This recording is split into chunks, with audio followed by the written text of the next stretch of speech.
This week, here on our free preview on YouTube, join us as we take a look at the United States budget deficit, reaching $1.8 trillion here in 2024. For now, sit back, relax, and join us as we take you through the numbers. Hi, Lauren. Hi, Lindsay. How are you? I'm doing well. It's a little frantic around here. Definitely our busy season, but... And made busier because you just got back from your trip that we kind of alluded to last week. Yes, So we had to pre-record. So I was in actually Cancun, Mexico for an event and ended up outrunning a hurricane. Right. So it was kind of ironic. I was flying out of the Cancun airport just at the time that the hurricane was closest to us, lovely. Which of course is how it happens, but we all got out okay. It was a lovely conference. So definitely our busy speaking season. Our speakers are here and there and everywhere, which is so fun and so exciting. But man, feels like our hair is on fire. And then we turn to the headlines and it seems like the world is on fire. But well, it's a busy time of year. It's planning season for our clients.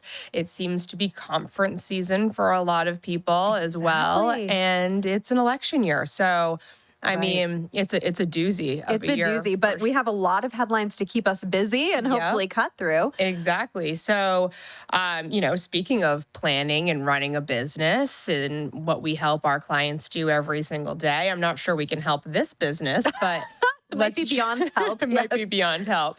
The first headline is the U.S. budget deficit rises to $1.8 trillion in 2024. Yes. And in summary, new estimates from the Congressional Budget Office show continuing fiscal strain despite steady economic growth.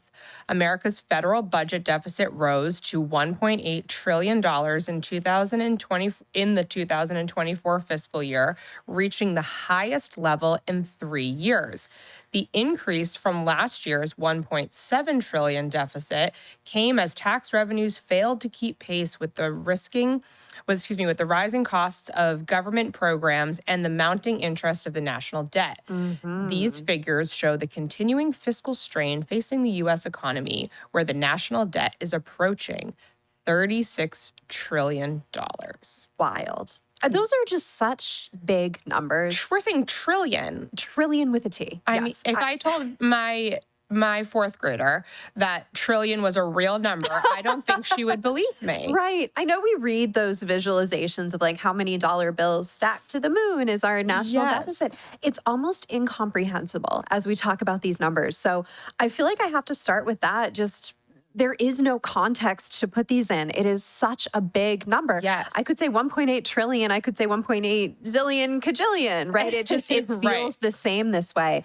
But yes, these are huge, huge numbers. And just to point out something you said, these are Congressional Budget Office numbers. These are nonpartisan. This is not one political party, the administration in power. Right. The CBO, the Congressional Budget Office, they are a nonpartisan group. So these are...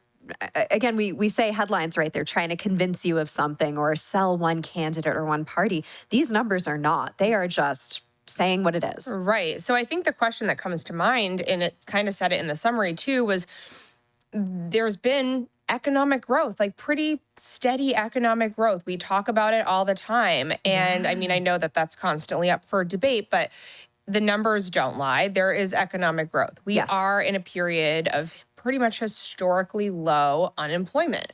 So how, if both of those things are true, are we still piling on the debt?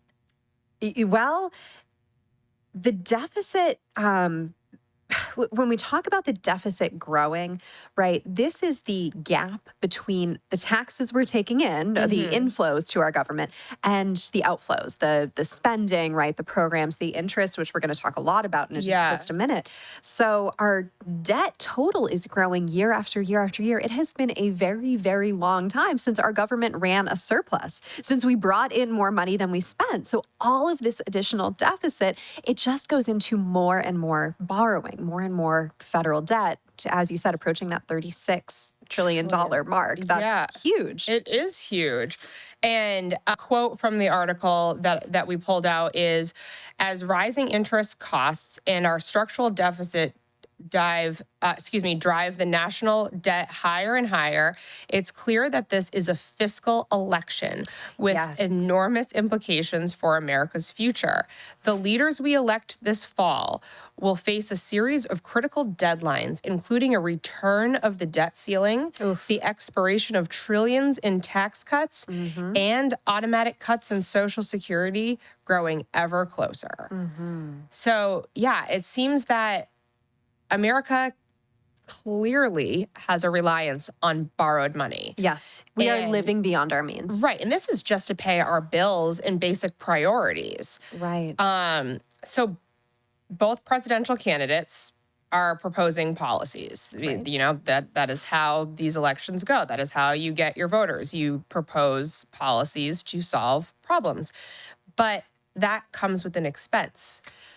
Yes. So, do we know what additional or what these policies, if enacted, would cost and what that additional impact to our deficit would be? So it's a little fuzzy, right? We do get more policies as we see, right, an administration take over. Some of these policies, there are, you hear ways that will fund them. So the billionaires tax is one that comes up frequently. That could Right. fund X amount of, student debt relief, or just to pick one out of thin air. Yeah. So both administrations really have been moving in this direction. Both parties, really since I think the 90s are the last time our budget was balanced. We've had Republicans, we've had Democrats. No one has been able to balance the budget, partially because so many of these programs, they're not discretionary spending. A lot of the really critical drivers behind why we are having to pay more and more, why our tax inflows can't keep up. Yeah. It's Social Security, it's Medicare, it's Medicaid. These are not discretionary programs. We can have cuts to them, but it would take major reform, which does not, to me at least, seem to be on the table. Right. So it would imagine that if I was up for president, which it's not going to happen, but I would want the focus to be on, would do such and such to balance the budget. Is that even possible? Like, is that why nobody's actually saying that? Because it's so far gone? Well, I would vote for you, first of all. Yeah. But That would be life's largest mistake. I love it. Let's look at the actual context here. This good. is just a few major categories of spending, and we're comparing them to that second line down, the blue line.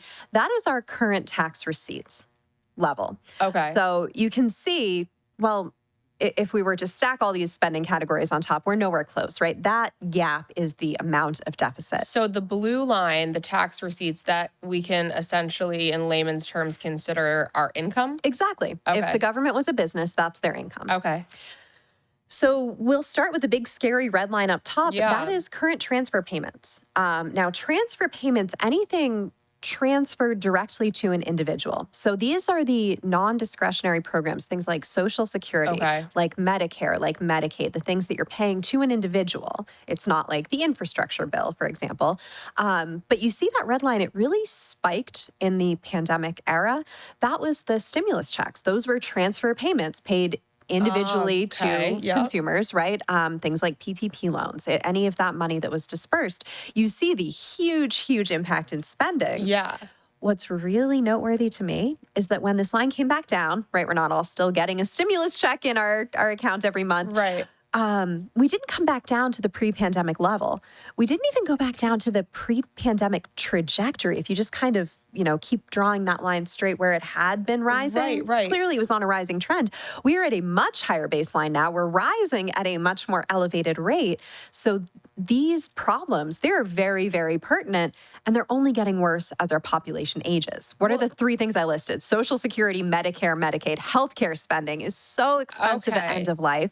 Social Security, we all know that needs some serious work. Eventually, Social Security is going to run out of money in the fund. So this is a problem that's only getting worse, and that's just one category of spending. Right. So to just kind of align my brain with what I'm seeing there.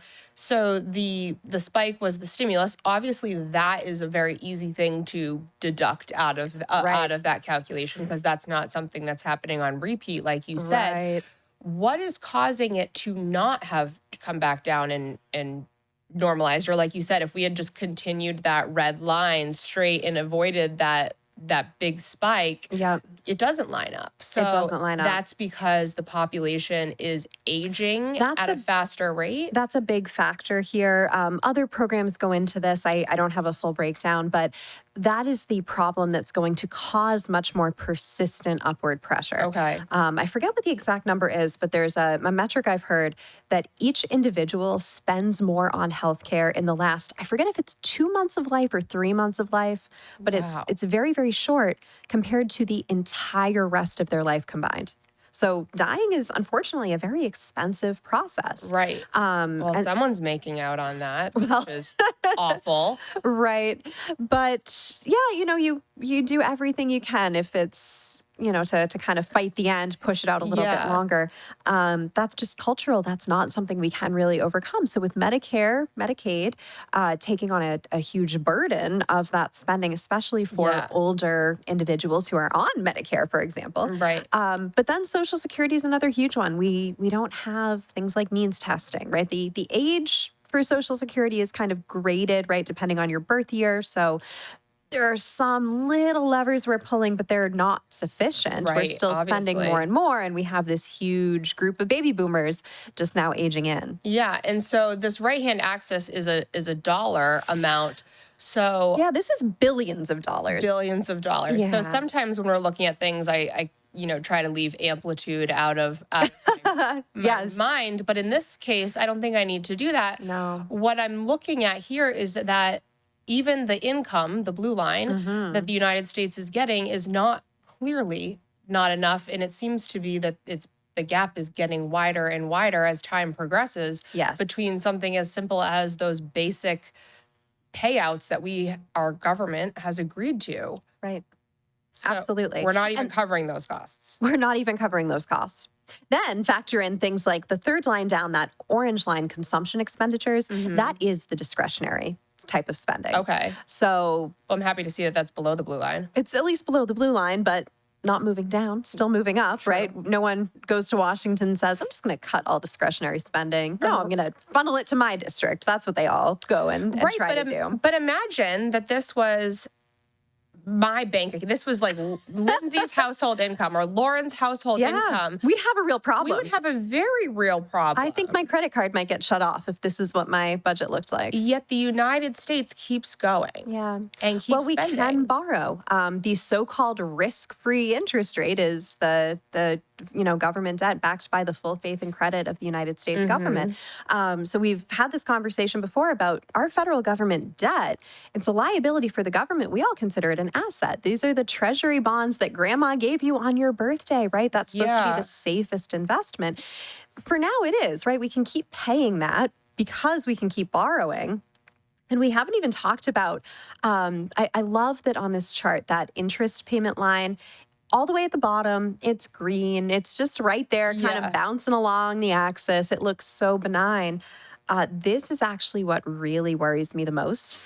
Interest payments on the national debt, that is not including the principal repayments, just the interest. This is the most rapidly growing major government expenditure today. It recently surpassed the $1 trillion mark. So it was $1.04 trillion in the 12 months through June. That has doubled in the past 4 years. Whoa.